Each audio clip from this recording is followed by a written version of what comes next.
Hello, my friends, and welcome back. Thank you very much for being with me again today. Israel begins pumping seawater into Hamas tunnels. As I stated before, we know that Israel will do whatever it wants, whenever it wants, wherever it wants to do. They're going to do whatever they want, and nobody will be able to stop them. And on top of that, it has a big protector, which is in a country called Al Capone, and they started pumping seawater, to destroy the Hamas group. Well, that's their, I guess, right, as long as it's not a war crime, which I'm not an expert on that one, but it's not hard to read into what's going on. I'm not implying it is. I'm just saying that there are some experts saying that that is a war crime over there. And I'm going to show you an article and a video I made a few days ago regarding the same issue, where you have some experts, actually some Israeli experts, talking about the infiltration of the seawater that's going to be pumped into the tunnels, into the aquifers in Gaza, aquifers that come from a little bit higher ground from Israel, come in, and that means that this water, the seawater that would seep into the drinking water, the aquifers, will affect Gaza for generations. I'm going to show you a little excerpt from my video as well that I posted a few days ago. So first, let's look at the article. It comes from the Telegraph and is December 12, 2023. Israel begins pumping seawater into Hamas tunnels.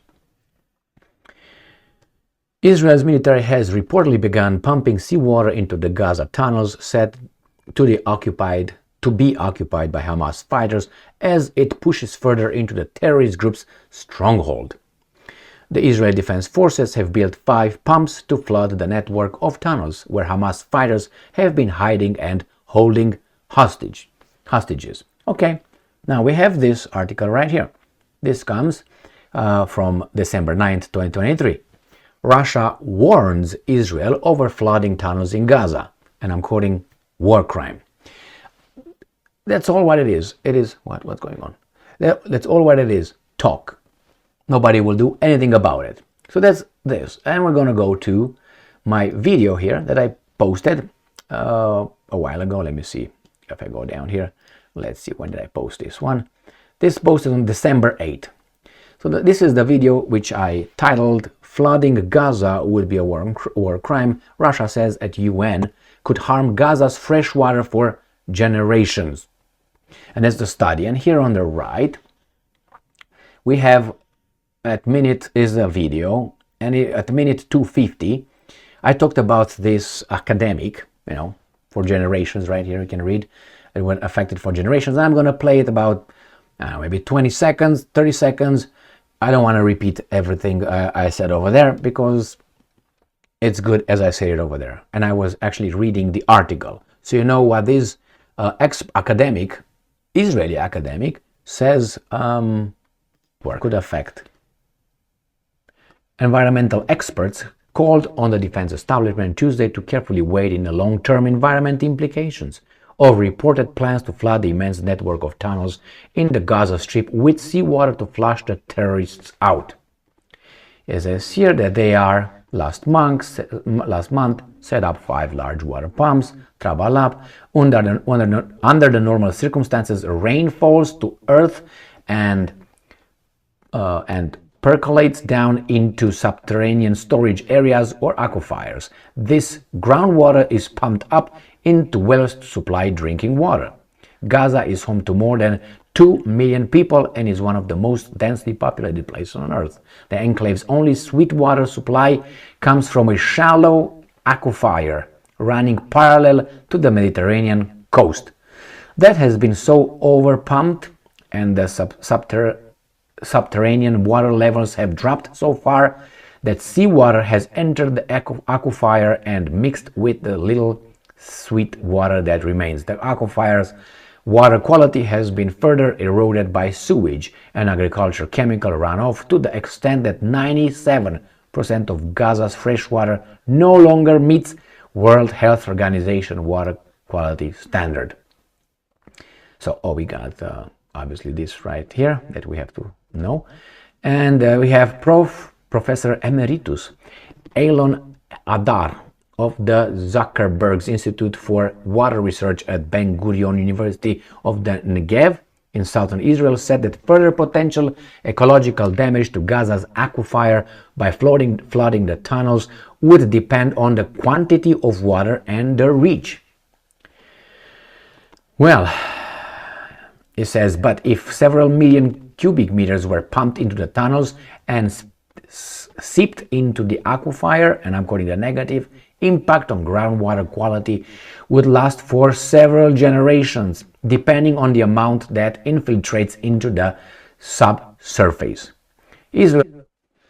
All right, well, that's what their experts said, not me. And I'm pretty sure the Israeli Defense Forces conducted a study to see how much water they pump in, not to affect the environment or the future population of Gaza, which I suspect will be zero.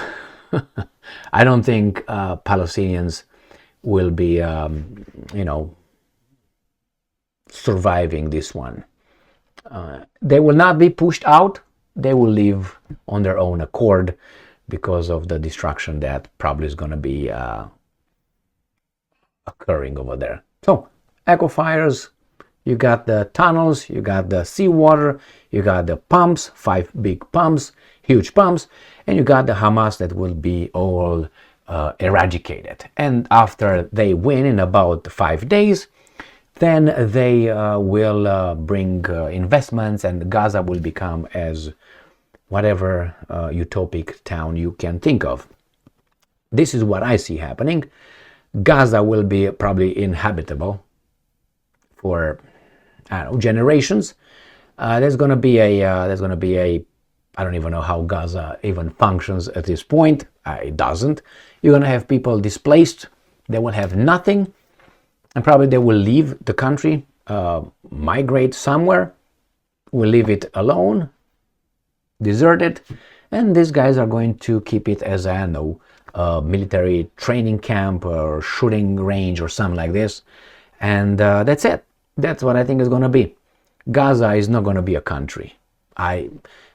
Under the current circumstances with the United States of America and Israel and the situation over there and the way the world is structured right now, Gaza is not going to be a country ever. That's my prediction, ever. If they said what was right now as an enclave, almost a country, it was not a country. When you can shut off the water, electricity, and you decide who's coming in and who leaves, and that's not you, the guys in Gaza, that means you are in something else. So if this is the good times that they had prior to October 7, what do you think is going to be the good times from now on after they eradicate Gaza, Hamas? It's going to be, I think it's just going to be a training ground for NATO troops, Israel's troops. They're going to, try to practice on urban warfare in those things, and that's it. And the Palestinians, they will not care. They will say, well, go somewhere else, like they did before. So, well, that's how the world works. And when they tell you about the rule-based world order or international law or United Nations or we the people or democracy and all that, well, the sooner you understand that is just hogwash, as they say it, garbage, the better for you. It's better if you can cope with it, because that's a point where this kind of realization of how the world really works could affect you mentally, which you're going to get in a depression. So it depends how sensitive you are, it depends how much you know about things and what your goals are. Because you can use this realization of how things are, the dynamics, how the world is ran, you can use this to fuel your desire to make it better, to improve. Some of us are urged by that kind of feeling, they have that kind of urge. Otherwise, you would just turn into, I don't know, drug addict, alcoholic, or just a, I don't know, person who's just going to consume and shut himself off from the society and be probably a popular, puck, and that's it. We are not like that. Thank you very much for being with me again today. Stay strong, stay smart, look for the truth, and be just.